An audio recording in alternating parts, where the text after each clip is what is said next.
Diễm xin chào cô chú, anh chị, các bạn và các em. Hôm nay Diễm chia sẻ một món ngon, làm rất là nhanh và đơn giản.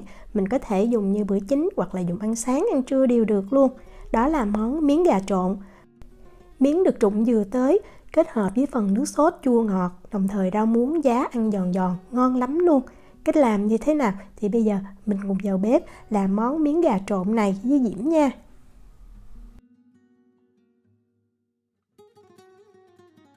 Món miếng gà này thì thịt gà mình chọn loại nào cũng được. Mình có thể chọn nguyên con gà. Như ở đây Diễm có một con gà bắp này nè. Con này thì nó nhỏ thôi ha. Một con thì khoảng 600g. Diễm mua đông đá trong mini á, và Diễm để cho tan đá. Sau đó mình rửa lại nước muối cho sạch thôi. Còn nếu mà mình không có thích dùng nguyên con gà, mình có thể dùng đùi gà, ức gà được hết luôn nha. Gà thì nó sẽ có cái phần mỡ dư ở đây. Bây giờ Diễm cắt ra để tí xíu mình thắng cái mỡ này, mình trộn chung vô miếng làm cái nước sốt sẽ ngon hơn. Còn nếu mà mình không có mỡ gà thì mình bỏ qua cũng được ha. Da bụng dưới và da cổ á, mình cắt ra luôn. Rồi bây giờ bắt một cái nồi lên bếp nha. Mình cho vào đây 2 lít nước để mình mang gà mình đi luộc. Để luộc gà được thơm hơn á, thì Diễm có thêm ở đây là 10g gừng. Mình giữ luôn cái vỏ, mình cắt lát ra như vậy. Mình có thêm là 50g hành tím. Để cho thịt gà được đậm đà thì mình có thêm 2 muỗng cà phê muối và 2 muỗng cà phê bột nêm gà. Rồi mình bắt lửa lớn cho nồi nước này nó sôi lên ha. Khi mà sôi á, thì mình sẽ cầm 2 cái chân gà đó, mình nhúng gà xuống. Sao cho nước vào trong bụng gà, nó xuyên, mình thấy nó chảy xuống cổ luôn. Mình nhúng 2 lần như vậy nha, nước sôi. Sau khi nhúng xong rồi thì mình mới để gà xuống và mình luộc.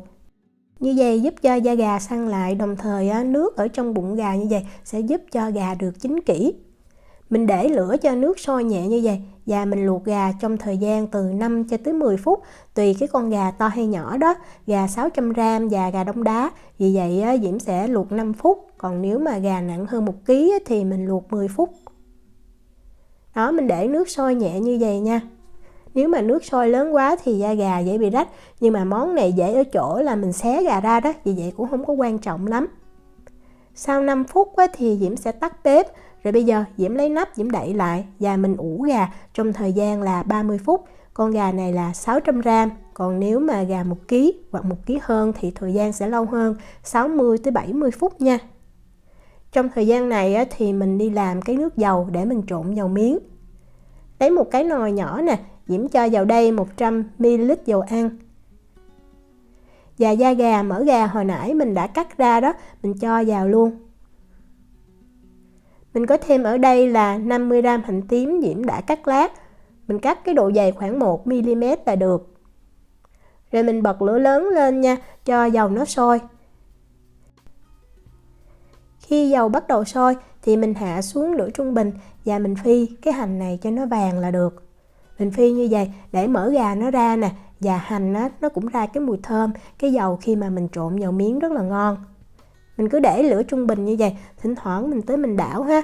Khi mà mình thấy bắt đầu hành nó vàng trái xém cạnh thì mình đảo đều, cho tới khi mình thấy hành nó chuyển sang cái màu vàng cánh gián như vậy thì mình đổ liền ra một cái rây. Đó, để như vậy. Cái phần dầu này mình sẽ trộn vào miếng, còn cái phần hành phi thì mình sẽ rắc lên trên rất là thơm. Gà luộc xong rồi để cho thịt gà nó săn lại, nó ngon hơn, da gà giòn thì mình chuẩn bị sẵn 2 lít nước lạnh. Nước này là mình lấy trong tủ lạnh, hoặc là mình không có thì mình cho thêm nước đá vào. Diễm nêm vào đây thêm 2 muỗng cà phê muối để khi mà mình ngâm gà đó, thịt gà nó không có bị lạc. Đó, dùng cái phới lòng rồi mình khuấy cho muối nó tan nha. Gà này Diễm đã ngâm được 30 phút. Gà chín là tự động nó sẽ nổi lên trên như vậy. Kỹ lưỡng hơn thì mình có thể dùng một chiếc đũa đó, mình xiên vào trong cái đùi gà. Thấy cái thịt gà nó không có chảy cái nước hồng ra thì là gà chín. Mình vớt gà ra và mình ngâm liền vào cái thau nước lạnh mình đã chuẩn bị sẵn nha. Ngâm làm sao ngập con gà là được. Mình ngâm gà từ 30 cho tới 60 phút. Gà nhỏ như vậy thì mình ngâm 30 phút là đã nguội rồi. Và để cho hấp dẫn hơn, và nếu mà mình có được lòng gà thì lại càng ngon.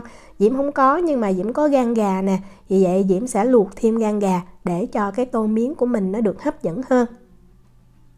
Nước luộc gà thì bây giờ Diễm bật lửa lại cho cái nước nó sôi nha. Khi nước sôi rồi thì mình cho gan gà vào mình luộc. Gan gà thì luộc rất là nhanh. Mình giữ nước sôi ha, và mình luộc gan gà trong thời gian là 5 cho tới 6 phút. Diễm thấy luộc 5 phút là gan gà đã chín ngon rồi.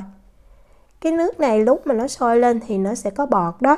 Vì vậy mình nên hớt sơ bọt nha. Tại mình dùng nước này để chút xíu nữa mình trụng miếng, để cái miếng nó được thơm và nó đậm đà. Đó, mình hớt bọt sạch. Khi mà cái nước nguội thì cái phần cặn này nó cũng lắng đó, mình chắc ra cũng được luôn. Mình cũng chuẩn bị sẵn một thau nước lạnh. Cái này là 1 lít nước thì Diễm cho 1 muỗng cà phê muối. Để khi gan luộc xong á, mình cũng cho gan vào đây mình ngâm. Gan nó không có bị đen, đồng thời gan nó săn lại. Bên trong á, nó không có bị khô, nó dẻo, nó ngon. Gan khi luộc chín á, thì mình thấy nó cũng nổi lên trên mặt nước. Mình vớt ra. Cái này là Diễm luộc đúng 5 phút luôn đó. Mình ngâm vào đây chừng 10 cho tới 15 phút là mình vớt ra được ha. Cái nồi nước luộc gà và gan á, thì bây giờ Diễm sẽ lọc lại. Để mình lấy cái phần nước trong đó, chút xíu nữa mình đi trụng miếng. Mình trụng miếng trong cái nước này làm cho cái sợi miếng nó ngon hơn, nó đậm đà hơn là mình trụng trong cái nước lạnh nha. Đó, mình được cái nồi nước như vậy. Để ở đây ha. Bây giờ mình đi pha cái nước sốt để mình trộn vào miếng. Diễm có ở đây là 3 muỗng canh đường. Công thức này á, thì mình sẽ trộn được 3 tô miếng nha. Nếu mà mình làm nhiều thì mình cứ nhân lên. Tiếp theo Diễm có 2 muỗng canh nước sôi. Mình dùng nước sôi để mình khuấy đường cho nó dễ tan, đồng thời mình làm nước mắm nó cũng không có bị tanh. Mình khuấy đều ha. Đường hơi khó tan chút tại vì cái lượng đường nhiều nhưng mà không có sao hết. Nước mắm á, thì Diễm cũng cho 3 muỗng canh. Công thức này á, thì Diễm thấy rất vừa khẩu vị với nhà Diễm, có độ mặn ngọt chua nhẹ rất là ngon. Còn nếu mà mình dùng nước mắm khác thì có thể mình nên pha trước 2,5 muỗng canh nha. Khi mà mình thấy chưa có đủ cái độ mặn thì mình cho thêm. Cho nước mắm vào thì mình khuấy đều, mình nếm ha. Và cuối cùng mình cho nước cốt chanh là 2 muỗng canh. Diễm thấy mình cho nước cốt chanh ngon hơn là mình cho giấm nha. Nước cốt chanh cái vị nó chua và nó dịu hơn. Khuấy đều, rồi mình lấy 2 tép tỏi đó, mình băm nhuyễn và mình cho vào. Vì là miếng gà trộn đó, vì vậy Diễm thấy mình nên có tí xíu gừng trong cái nước sốt đó, thì khi mà mình ăn nó sẽ ngon hơn. 1 muỗng cà phê gừng băm là được nha. Ớt thì tùy mình ha, mình dùng ớt xanh, ớt đỏ đều được và mình cắt khoanh ra như vậy. Còn nếu mà mình không ăn ớt thì mình không cho, nhưng mà Diễm thấy mình cho ớt như vậy. Nó không có cay lắm đâu, nhưng mà tạo cái mùi thơm cho cái nước sốt hấp dẫn hơn. Gà sau khi nguội rồi thì mình vớt ra. Và bây giờ mình xé gà nha. Mình cũng có thể chặt nhưng mà thật ra miếng trộn đó, thịt gà nên không có xương. Mình trộn mình ăn luôn như vậy nó sẽ dễ dàng hơn. Đó, mình cứ xé ra thôi. Gan á, thì tùy, mình có thể để nguyên miếng gan hoặc là mình cắt ra từng bát như vậy. Nếu mà mình thích ăn da gà thì mình cắt da gà nhỏ ra như vậy. Vậy là mình đã chuẩn bị xong thịt rồi, bọc kín lại nếu mà mình chưa có ăn liền nha.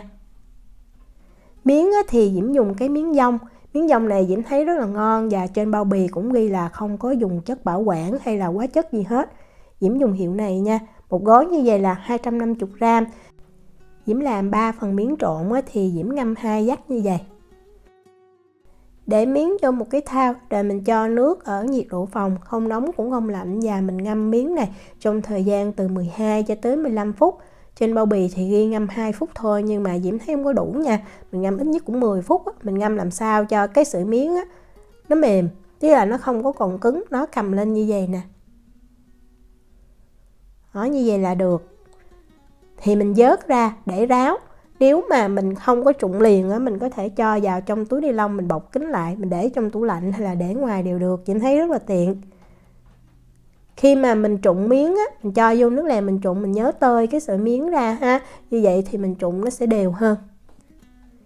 Rau ăn kèm cho miếng gà trộn này thì Diễm có ở đây là giá và rau muống chẻ nha. Có rau muống chẻ và giá mới ngon. Và để thơm hơn thì mình có thêm rau răm. Còn nếu mà mình không có thì mình bỏ qua cũng được. Nhưng mà thịt gà có rau răm rất là ngon. Bây giờ mình đi trộn miếng ha. Thì Diễm có cái đồ trụng này nè. Đó, mình dùng kéo mình cắt nha. Tại sợi miếng này rất là dài. Cho gọn trong cái đồ trụng như vậy là được 1 phần ăn. Nước sôi thì mình cho miếng vào. Mình trộn một cái như vậy, rồi mình cho rau muống nè. Tiếp theo là mình cho giá. Rồi mình nhúng, mình trụng thêm 2 cho tới 3 lần nữa. Đừng có trụng lâu quá thì miếng nó bị bở, không có ngon ha. Và mình đừng có vũ cho cái miếng này nó ráo quá. Còn chút xíu cái nước lèo này thì khi mà mình trộn cái miếng nó sẽ ẩm, nó sẽ ngon hơn. Rồi mình múc 1 muỗng canh, cái dầu hành đó mình cho lên trên. Nước sốt trộn gỏi thì mình cho 2 muỗng canh. Nếu mà mình không có ăn cay thì mình chỉ múc cái nước sốt thôi, mình không múc ớt. Còn nếu mà mình ăn cay thì múc thêm ớt. Rưới đều lên như vậy. Một phần như vậy thì mình cho 2 muỗng canh nha. Rồi sau đó mình xấp thịt gà lên nè. Nếu thích ăn da gà thì cho thêm da gà. Rồi mình cho gan. Món này làm rất là nhanh, rất là đơn giản mà ngon lắm.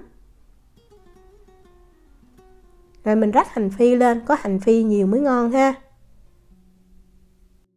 Rau răm thì mình cắt nhỏ mình rắc lên. Và cuối cùng mình cho chút tiêu ha, tiêu đen. Vậy là mình đã có một dĩa miếng gà trộn thiệt là ngon.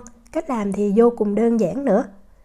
Diễm chúc cô chú, anh chị, các bạn và các em làm được miếng gà trộn thiệt là ngon. Nếu mà có thắc mắc gì thì cứ để lại lời nhắn hoặc là gửi tin nhắn cho Diễm. Diễm cảm ơn sự quan tâm theo dõi video rất là nhiều. Hẹn gặp lại trong những video tiếp theo. Chào tạm biệt.